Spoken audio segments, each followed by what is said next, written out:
online harms have an offline effect. And when I started this work, I got told, you're mad. You're like, this is online stuff. This isn't real. Now, there's always been lies and hate in our society, but the problem is that they're being turbocharged by social media platforms, which actually find that content to be sticky and addictive.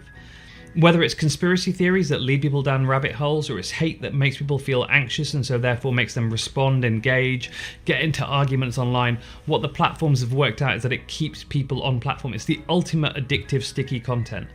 But what that does over time, when we're confronted with it every day, is it starts to re-socialize our perceptions of the world around us.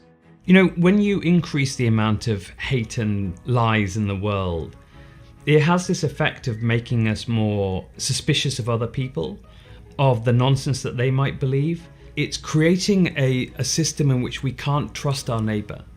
And when we can't trust our neighbour, we start to think, well, how do we defend ourselves against our neighbour? And that's increasing the amount of polarisation, the negative partisanship, the brittleness of our society. It's the ease with which it fractures in unpredictable and potentially devastating ways. And I think that what it's leading to is a politics that is incapable of sustaining the values that are required for democracy. Conventional institutions had failed to understand that the main way in which we share information, we find out about the world around us, in which we negotiate our values, our norms of attitude and behaviour, even decide what facts are, had shifted to online spaces. And those spaces were run to rules that we simply didn't comprehend, and that actually advantaged hate and disinformation over tolerance and good information. Look, I think political institutions have a part to play. I don't think politicians should be telling us what we can and cannot say.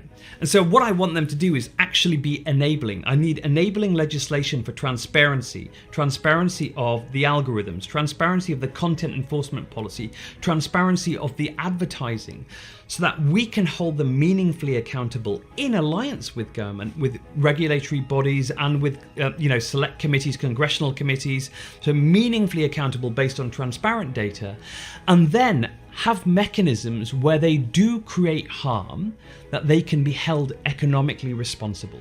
I think that there is progress being made, but my fear is that it's not fast enough. In 2024, over 2 billion people around the world are going into elections.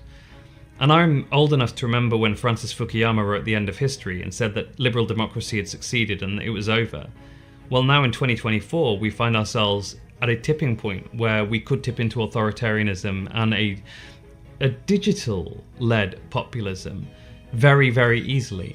And my fear is that before we've had the chance to fix this crisis, it will have overwhelmed us. And in that respect, it does remind me of the climate crisis. There is a window for action, and it's closing.